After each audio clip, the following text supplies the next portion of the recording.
मैं अपने प्रेस के साथियों का धन्यवाद देता हूं। कि आप लोग इतने कम समय पर मेडिकल कॉलेज में हमारे साथ खड़े हैं। यहाँ पे कुछ साथी होंगे जो पिछले कई वर्ष पहले मैं आया था यहाँ पर, और यही कार्डियोलॉजी और इसी डिपार्टमेंट के आसपास मैंने खुद बिल्डिंगें देखी थी। आज जब मैं लखनऊ से चल रहा था तो माननीय मुख्यमंत्री जी का मैं भाषण सुन रहा था सदन का, और माननीय मुख्यमंत्री जी कह रहे थे कि उनकी सरकार में कोई भेदभाव नहीं होता है, किसी तरह की कोई भेदभाव उनकी सरकार नहीं करती है। और मुझे मुश्किल इस बात की आती है कि कभी कभी मैं सोचता हूँ कि जो व्यक्ति शपथ लेता हो वो समाजवाद के बारे में ना समझता हो। उन्हें कम से कम बाबा साहब भीमराव अम्बेडकर जी का दिया हुआ संविधान, उसके प्रियम्बल को दोबारा पढ़ना चाहिए। और प्रियम्बल हमें बताता है कि ये देश कैसा होना चाहिए। बाबा साहब ने इतना सुंदर हमें संविधान दिया, और उस संविधान के अंदर सबसे सुंदर चीज़ अगर कोई है तो वो हमारी प्रियम्बल है। और प्रियम्बल में डेमोक्रेटिक, जहाँ लोकतंत्र, समाजवाद और सेकुलरिज्म की बात हुई है। हमारे मुख्यमंत्री ने शायद कभी संविधान के पन्ने भी नहीं पलटे होंगे। जो बात ये कहते थे कि कहीं भेदभाव नहीं होता है, उनका भेदभाव इस कार्डियोलॉजी डिपार्टमेंट के आसपास दिखाई दे रहा है।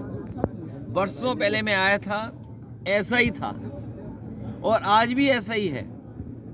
दोनों डिपार्टमेंट में ताले लगे हैं। एक जगह और ताला मैंने देखा मॉड्यूलर ओटी में, जहां अन्य ओटी हैं, एक मॉड्यूलर ओटी भी है, उसमें भी ताला है।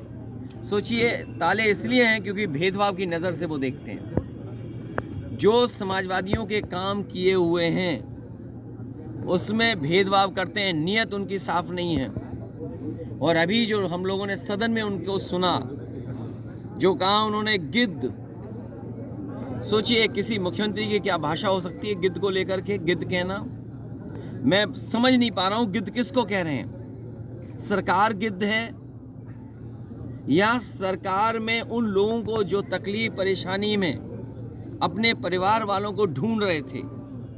हमने आपने सोशल मीडिया में कई चैनलों में वो तस्वीरें देखी, वो वीडियो देखे कि एक बेटी अपने पिता को ढूंढ रही है, कोई अपनी माँ को ढूंढने आया, एक भाई अपने भाई को ढूंढ रहा था, कई अपने परिवार के सदस्य जो खो गए उनको ढूंढने आए। कई दिनों भटकते रहे, उन्हें अपने परिवारों को कोई सुध नहीं मिली। वो पाया खोया केंद्र में भी गए, वहाँ भी कोई सूचना नहीं मिली उन्हें। तो क्या सरकार उनको गिद्ध कह रही है जो अपने परिवार के सदस्यों को ढूंढने आए? और फिर दूसरी बात, सुअर। ये सुअर किसको कह रहे हैं? हमने आपने किसी ने नहीं कहा कि गंगा साफ नहीं है। समय समय पर सरकार को जगाते रहे कि सरकार जाने की क्या कमियां हैं। अगर सबसे ज़्यादा गंदगी की बात किसी ने कही तो सेंट्रल पॉल्यूशन बोर्ड ने कहा कि गंगा माँ का जो पानी है उसमें जो पैरामीटर्स हैं वो नहाने तक के नहीं हैं। आप नहा नहीं सकते, स्नान नहीं कर सकते हैं। ये CPWD ने कहा है। ये आपके स्टेट पॉल्यूशन बोर्ड ने क्या कहा, सवाल वो नहीं है। तो क्या आप दिल्ली के सेंट्रल पॉल्यूशन बोर्ड के जो लोग, जो NGT से जुड़े लोग हैं, उनको आपने सुअर कहा? हो सकता है आपने सुअर इसलिए भी कहा हो कि मंत्री शायद पिछड़ी जात के हैं। वहाँ पर दिल्ली में जो पर्यावरण विभाग देखते हैं, वो सेंट्रल पॉल्यूशन बोर्ड देखते हैं, वो शायद मंत्री जी पिछड़ी जाति के हैं, इसलिए शायद सुअर कहा आपने उनको। और मुझे तो ये लगता है कि जो डबल इंजन की सरकार अपने आप को कहते थे, वो कहीं ऐसा तो नहीं लखनऊ वाले दिल्ली वाले को कह रहे हों। क्योंकि दिल्ली वाले सवाल उठा रहे हैं कि आपका पानी कैसा है, आपका इंतज़ाम कुछ नहीं था। और कह रहे थे 100 करोड़ लोग आएंगे, हम 100 करोड़ लोगों के इंतज़ाम करेंगे।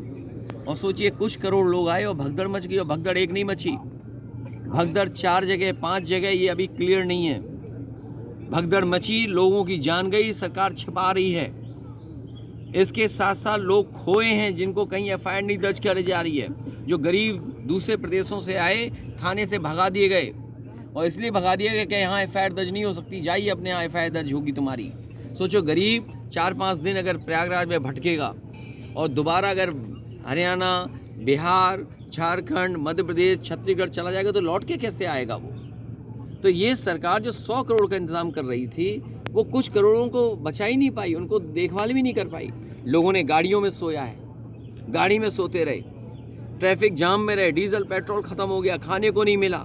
ये अलग बात है, उनकी श्रद्धा से भी ये पॉलिटिसाइज करना चाहते हैं। जो श्रद्धालु हैं ये कह रहे हैं सब श्रद्धालु बीजेपी के हैं, ये कैसे हो सकता है?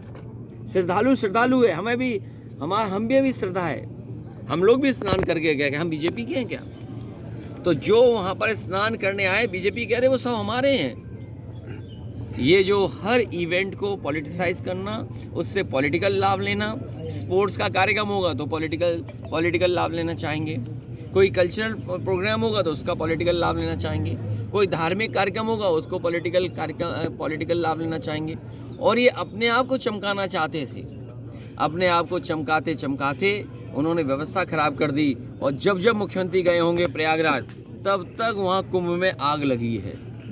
अगर वो 10 बार गए तो 10 बार आग लगी, 12 बार गए तो 12 बार आग लगी, और एक बार तो सुनने में आया कि कुछ लोग गुब्बारे से उड़े थे, गुब्बारे में आग लग गई। इतनी आग कभी कुंभ में नहीं लगी होगी जितनी इनकी सरकार में आग लगी है। लगता है ये न कुंभ में ही आग लगा दी। अब कह रहे हैं कि 64 करोड़ लोगों ने स्नान कर लिया है। अब सरकार को ऐसे आंकड़े नहीं छिपाने चाहिए। हमारे जो लोग